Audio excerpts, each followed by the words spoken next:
करण्याचा हाच फायदा असतो, म्हणजे सर्व विधी वगैरे आपल्याला बघायला भेटतात. मित्रांनो, रुखवत हे ब्रायडल ट्राउझरचे महाराष्ट्रीयन व्हर्जन आहे. हिंदू धर्मात मित्रांनो, वधू आणि वर लग्नाच्या वेळी 7 फेरे घेतात आणि असे म्हणतात की या फेऱ्यांमुळे हे नाते 7 जन्मांसाठी बांधले जाते.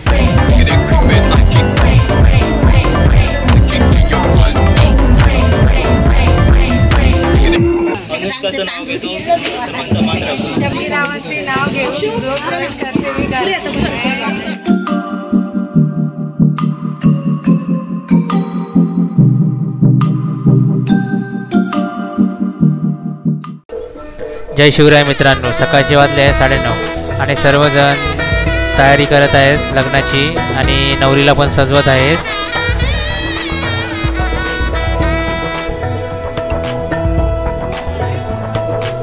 आणि रात्री गाडी सजवत होते वगैरे, जागरण केली, ते अजून झोपले आहेत. मित्रांनो, कुठलाही कार्यक्रम प्रोग्राम सुरू करण्याच्या आधी कोकणामध्ये गाराणा हे घालतात. गाराणा घातल्याशिवाय शुभ कार्याला पुढचं पाऊल टाकतच नाही. गाराणा हे घालणार आहे.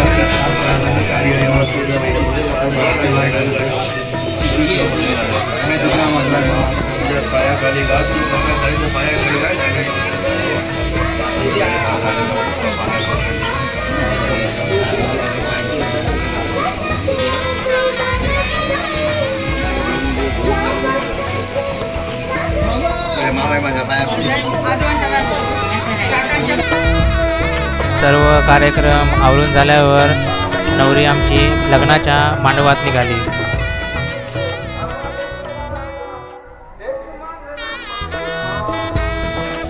पप्पांनी मग 4 व्हीलरवरती नारळ ओवाळून घेतला, कारण आम्ही ज्या शुभ कार्यासाठी जात आहोत त्या कार्यामध्ये काही बाधा व अडचणी होऊ नयेत म्हणून.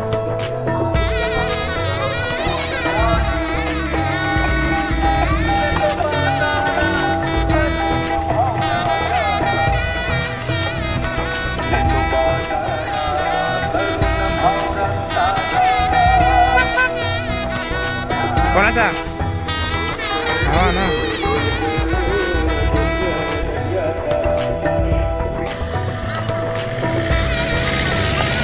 मित्रांनो, लग्न मंडपामध्ये आल्यावर काही विधी असतात लग्नाच्या आधी जे करायचे असतात ते सर्व आपल्याला बघायला भेटलं. म्हणजे कोकणामध्ये लग्न करण्याचा हाच फायदा असतो, म्हणजे सर्व विधी वगैरे आपल्याला बघायला भेटतात, जे आपण मुंबईमध्ये बघत नाही जास्त कुठे लग्न कार्यामध्ये वगैरे. आणि अनुभव भेटतो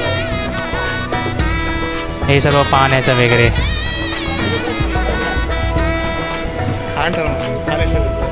आणि मजाच असते मित्रांनो गावी लग्न करायचं. थोड्या वेळानंतर मंडपामध्ये नवऱ्याचं आगमन झालं आणि नवरी मंडळींनी नवऱ्याचं स्वागत केलं.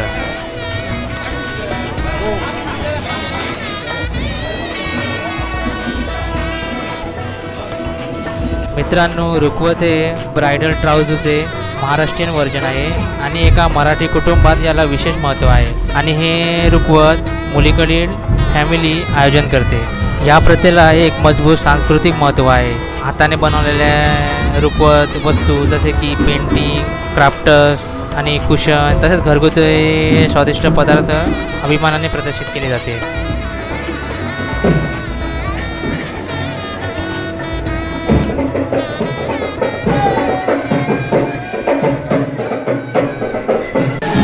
मित्रांनो, तुम्हाला माहीत आहे का लग्नात 7 फेरे घेताना का दिले जाते वचन? तर तुम्हाला माहिती असेल तर कमेंट बॉक्समध्ये नक्की कमेंट करा. हिंदू धर्मात मित्रांनो, वधू आणि वर लग्नाच्या वेळी 7 फेरे घेतात आणि असे म्हणतात की या फेऱ्यांमुळे हे नाते 7 जन्मांसाठी बांधले जाते. पंडितांनी लग्नाच्या वेळी घेतलेले शब्द संस्कृत भाषेत असतात. अशा परिस्थितीत काही लोकांना त्याचा अर्थ कळत नाही. म्हणजे मला माझ्या माहितीप्रमाणे मी काही त्यांचे महत्त्व आणि अर्थ खाली डिस्क्रिप्शनमध्ये दिलं असेल, ते नक्की पहा.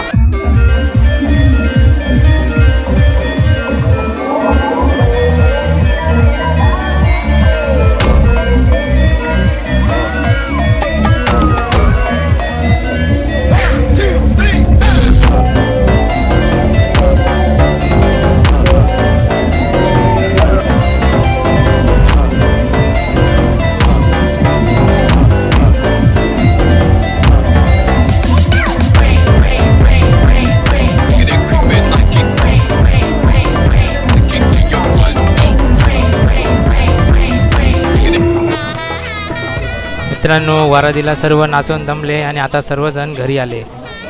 घरी आल्यावर काही विधी असतात ते पूर्ण केले वर आणि वधूने. मित्रांनो, वर आणि वधूला गृहप्रवेशाच्या आधी काही नाव घ्यावं लागतं. ती आधी प्रथा पूर्ण केल्याशिवाय, प्रथा तर बोलू शकत नाही, पण नाव घेतल्याशिवाय त्यांना घरात प्रवेश करायला देतच नाही. बघा नवरा आणि नवरीने काय नाव घेतलं.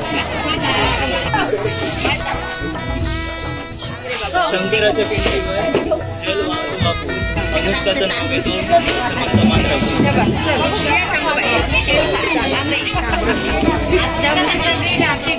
वरात आली जाणार आम्ही रावाचे नाव घेऊन